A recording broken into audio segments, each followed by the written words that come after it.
Neste momento, vamos elevar o nosso pensamento a Deus, nosso Pai, a Jesus, nosso querido mestre, amigo, para que nos envolva, nos abençoe, nos proteja. Em mais um Evangelho Online que está iniciando, derramando em nossos lares fluidos benéficos, confortadores, com muita paz, com muito equilíbrio, e que toda esta luz trazida da espiritualidade possa nos envolver, envolver todos que estão ao nosso redor, trazendo tranquilidade para nossos corações, para que desta forma, Senhor, nós consigamos aprender um pouquinho mais das lições, das mensagens, que nos fortifica sempre, que nos ampara, que nos traz ânimo e coragem sempre. Que os bons mentores, os bons espíritos estejam neste momento também, envolvendo o nosso amigo Dalton, que fará a explanação da noite, o intuindo, o guardando, para que as suas palavras possam tocar o nosso coração, para sermos sempre melhores, sempre seguindo o melhor caminho, Senhor. E assim, em teu nome, nós damos por início a mais um Evangelho Online. Que assim seja. Dalton, passo a palavra para você. Muito obrigado, Luciana. A prece sempre vai nos fortalecer, né? E esses momentos em que nós estamos em sintonia com o mais alto, nos proporciona abrir nossas mentes para o aprendizado, para a evolução. E o livro escolhido para o Evangelho Online é excepcional, porque Emmanuel, ele tem uma essência, né? Ele concede atividade, o comportamento que temos que ter diante da vida. E hoje a lição é muito bonita, porque diz assim: dai e dar-se-vos-á. Palavras do Cristo que estão em Lucas, capítulo 6, versículo 38. Essa frase nos remete à lei maior, a lei de causa e efeito, em que nós vamos assumindo compromissos ou conquistando méritos, evolução, a partir do nosso comportamento. Então, Emmanuel nos convida, com essa frase do Cristo, a observarmos o que nós estamos oferecendo para o nosso semelhante. E o discorrer da lição nos traz as oportunidades que a misericórdia do Pai nos oferece. Então, ele começa dizendo assim: Deus te deu a ciência, a fim de que as estendas em benefício de nossos irmãos, com total devotamento que a ignorância jamais consiga entenebrecer os caminhos da humanidade. Então, se nós olharmos o nosso mundo, nós vamos percebendo a evolução do conforto, a evolução da engenharia, que possibilita casas para mais pessoas, com conforto, com proteção das intempéries, né, climáticas, a evolução da ciência relacionada com a medicina, onde muitas doenças que eram fatais hoje podem ser contornadas, e tudo isso é feito com uma intenção do ganho. É bem interessante isso. Os cientistas, os grandes laboratórios, quando vão desenvolver um remédio, eles têm como objetivo a riqueza. Mas, ainda assim, o benefício trazido pelo conhecimento, ele é oferecido para toda a humanidade. Então, milhões e milhões de pessoas se beneficiam com a ciência, com o conhecimento de alguns. Então, a ação do Pai é misericordiosa, porque nos oferece os meios. A ação dos homens vai construir o seu próprio futuro. Então, aqueles que se utilizam do conhecimento, da inteligência, da ciência, em benefício de muitos, sem o egoísmo de ter as vantagens pessoais, esses vão conquistando um equilíbrio íntimo na sua própria consciência e tendo a possibilidade da evolução. Porque tudo aquilo que nos foi emprestado pelo Pai terá que ser devolvido. Toda a riqueza, toda a fama de uma vida material. Tudo isso termina quando desencarnarmos.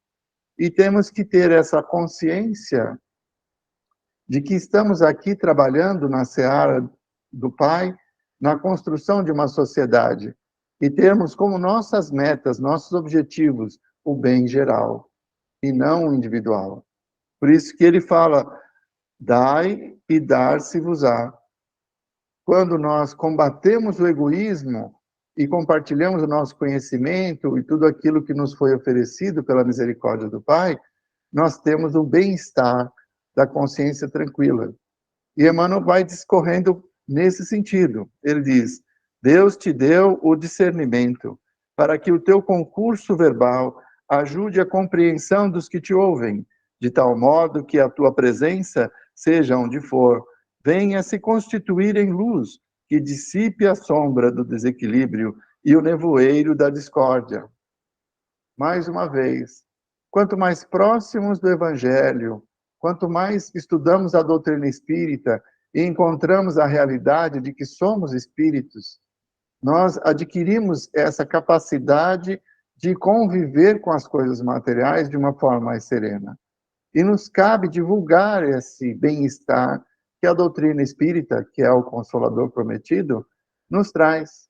Então, pelo conhecimento compartilhado, oferecendo o melhor de nós em benefício daqueles que caminham conosco, amenizando as aflições, amparando as angústias, esclarecendo as dúvidas, isso vai nos possibilitando uma convivência mais harmônica na construção de uma sociedade melhor. Então, o Pai nos deu a ferramenta. O que nós vamos fazer com ela? Vamos seguir o conselho do Cristo e colocarmos a candeia no candeeiro, espalhando essa luz para todas as pessoas que estão ao nosso redor? Ou vamos guardá-la só para nós, convivendo com o egoísmo e observando o sofrimento daqueles que estão próximos de nós e que, pela ignorância, ainda não conseguem se conformar com as situações da vida? Então, Emmanuel nos convida sempre ao combate do egoísmo, para que levemos essa luz. Se temos o conhecimento, se temos essa capacidade do verbo, temos que utilizá-la em benefício de todos que conosco caminham.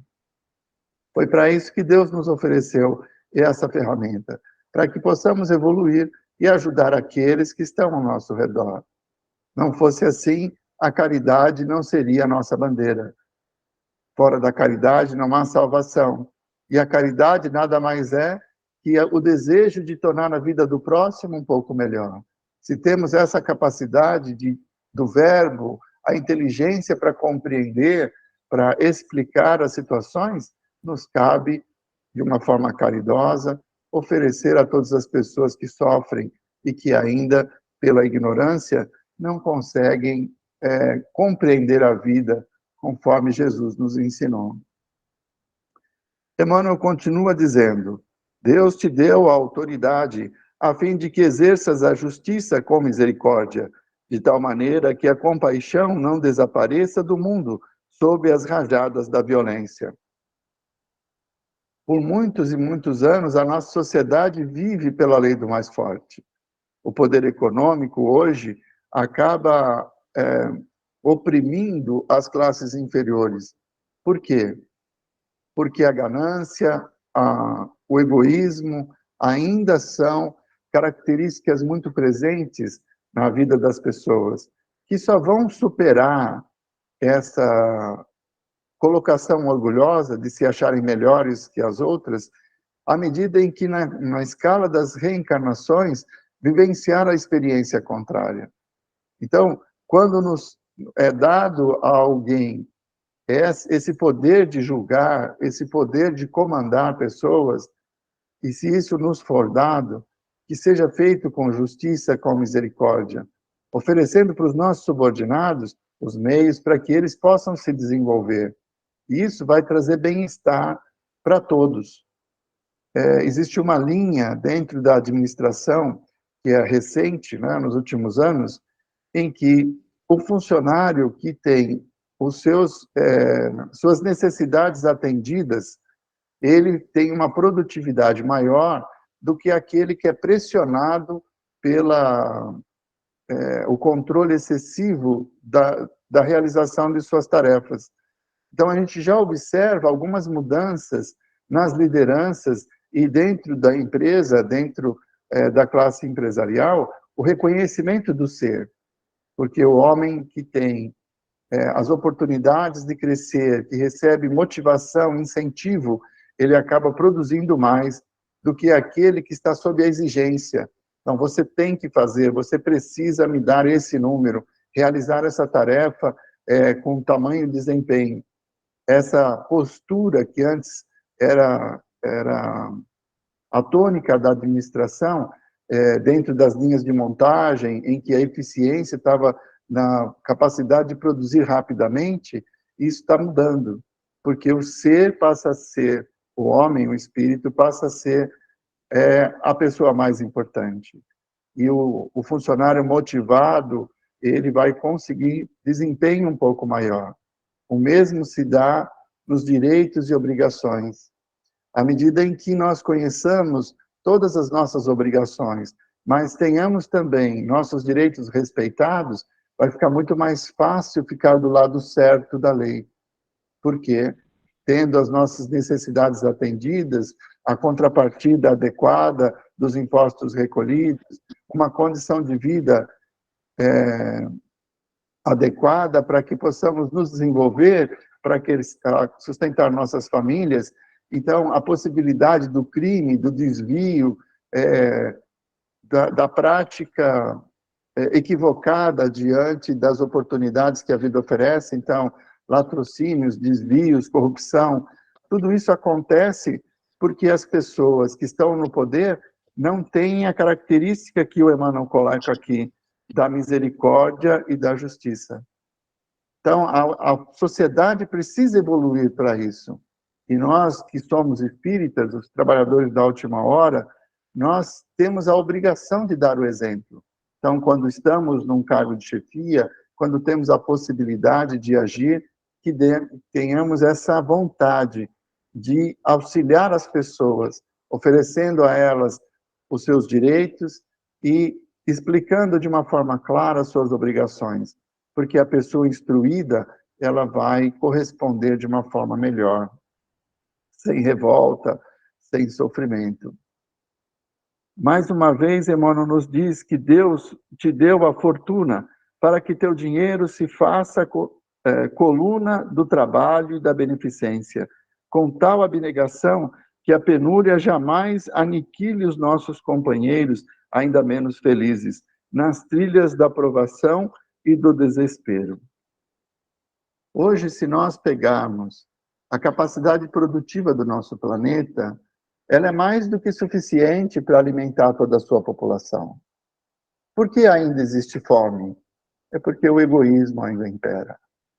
Porque os lucros são mais importantes do que o bem-estar do nosso semelhante. É por isso que ainda temos fome, temos nações oprimidas, que são, principalmente no continente africano, que são deixadas de lado, à míngua, sem a devida evolução tecnológica que possa trazer um bem-estar maior. É o egoísmo que faz isso.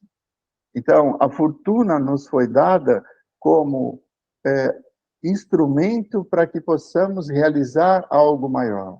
No início da nossa fala, falamos sobre os grandes laboratórios que investem fortunas para o desenvolvimento de novos medicamentos. O objetivo é gerar uma fortuna ainda maior, mas a consequência é a cura de muitas doenças. Então, apesar do egoísmo que ainda impera no nosso mundo, Deus sabe, com a sua infinita misericórdia e onipotência, conduzir os erros que ainda cometemos em benefício de muitos. Na fieira das reencarnações, aquele que um dia oprimiu será oprimido. Aquele que um dia não soube usar a fortuna terá que viver na pobreza para compreender os valores da vida. E assim nós vamos aprendendo gradativamente e nos transformando. porque as fortunas que são transitórias, elas nos servem como instrumentos que nos colocam à prova, na prova da humildade, em que, mesmo tendo nascido num berço privilegiado, de grandes valores, nós buscamos oferecer ao nosso semelhante o trabalho digno, o desenvolvimento social, o desenvolvimento tecnológico que vai trazer conforto, que vai trazer bem-estar, aprimorando e melhorando a vida de milhões e milhões de pessoas. Nesse sentido, a fortuna é um instrumento positivo nas mãos daquele que, consciente de que isso é transitório e que nos foi emprestado, pode e será utilizado em benefício de muitos. Emmanuel continua dizendo: Deus constantemente algo te dá. Entretanto, só conservarás e multiplicarás os talentos recebidos através das doações que fizeres. Então, tudo aquilo que a vida nos oferece, a vida material, são instrumentos.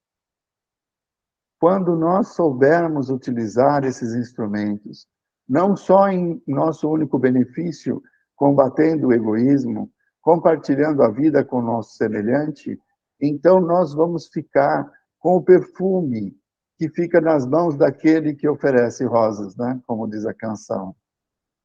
Se nós soubermos utilizar as oportunidades que a misericórdia do Pai nos oferece, estaremos conquistando para nós o bem-estar de uma consciência tranquila, do dever realizado, do trabalho bem executado em benefício de muitos, no combate ao orgulho, ao egoísmo, que são as nossas maiores chagas. Então, quando Emmanuel nos diz: entretanto, só conservarás e multiplicarás os talentos recebidos através das doações que fizeres, é porque nós temos a oportunidade de auxiliar o nosso semelhante. E no cumprimento da lei maior, de amor a Deus sobre todas as coisas, e ao próximo como a nós mesmos, nós só vamos conseguir realizar essa lei se nos importarmos com aqueles que conosco caminham. Se soubermos compartilhar a nossa vida, se soubermos compartilhar os benefícios que já conquistamos e distribuirmos a mãos cheias aquilo que nos foi oferecido em benefício de muitos. Quando eu li essa frase, eu fiquei pensando na nossa sociedade, nesses desatinos políticos pelos quais nós convivemos, seja dessa ou daquela denominação. A população mais carente sempre está em sofrimento, porque os desmandos dos governos acabam se preocupando com a perpetuação do poder, ao invés de se preocupar com o bem-estar do cidadão, fazendo apenas o necessário para que continuem no mesmo, vencendo as eleições e se mantendo no poder. Então, as ações desses líderes, dessas pessoas, isso não só no Brasil, né? No mundo todo acontece isso, elas demonstram ainda o tamanho do atraso em que a sociedade humana se encontra. Mas nós temos modelos de pessoas que, convivendo conosco, nos mostraram que é possível viver sem a necessidade dos valores que a sociedade de hoje colocam como meios de felicidade. E a gente não pode, no mês de abril, deixar de lembrar do nosso querido Chico Xavier. Ele que fez aniversário no dia 2 de abril, 113 anos, ele nos deu o exemplo do que fazer com as ferramentas que o Pai nos oferece. Uma mediunidade incontestável de todos os sentidos. Ele conviveu mais com o plano espiritual do que com o plano material. Autor de mais de 450 obras, com mais de 50 milhões de títulos vendidos, ele não ficou com nenhum centavo. Todos os recursos foram distribuídos entre entidades, federações, para que esses recursos levassem o bem-estar a alguém. Quando ele participou do programa Pinga Fogo, que nós tivemos na TV Tupi, na década de 70, ele atingiu uma audiência que até hoje nenhum outro evento conseguiu superar, lhe trazendo fama nacional, a ponto de ser eleito o brasileiro do século, através de um concurso feito pelo SBT, se não me engano, e foi considerado o maior médium do mundo. Mas esses títulos não alteraram a sua simplicidade, a sua humildade e todas essas ferramentas que ele recebeu do Pai nessa missão grandiosa de desmistificar a doutrina espírita e abrir a porta dos centros, mostrando que não há misticismos nem rituais, mas a prática do Evangelho e a caridade. O Chico Xavier foi um ícone, um exemplo dessa instrução que Emmanuel nos traz nesse livro, que veio através das suas mãos, em que ele utilizou de todas as ferramentas em benefício do próximo, não vivenciando em nenhum instante o egoísmo. Então, nós fechamos a lição com a última instrução que nos diz: todos somos tão somente usufrutuários dos bens da vida, os quais, no fundo, pertencem unicamente ao Senhor do Universo, que nos conserva nas mãos, segundo o proveito e o rendimento que lhes venhamos a imprimir. Dai e dar-te-vos-á, afirmou Jesus. Isso, na essência, quer dizer: Deus te dá para que dês. Então, meus irmãos, o convite da noite é para que reflitamos sobre o que estamos fazendo com as oportunidades que a vida nos ofereceu. O que nós fazemos com o conhecimento adquirido nessa doutrina bendita no nosso comportamento? Será que nós estamos colocando em prática o Evangelho? Será que nós estamos conseguindo amenizar a nossa consciência, combatendo as nossas más tendências e compartilhando tudo aquilo que Deus nos emprestou nesse momento da nossa existência? A lição nos convida a vencer o egoísmo e a vivenciar as experiências que a misericórdia do Pai nos oferece, as oportunidades que diuturnamente vão surgir para que nós coloquemos em prática o Evangelho, sendo mais pacíficos, mais humildes, sendo brandos no trato com o nosso semelhante e oferecendo sempre o melhor de nós, em benefício daqueles que conosco caminham. Essa, para mim, é a visão que Emmanuel nos traz nessa lição de hoje. E que Jesus nos fortaleça para que consigamos praticá-la no nosso dia a dia, usufruindo de todas as oportunidades que a misericórdia do Pai nos oferece. Muito obrigado pela atenção, meus irmãos.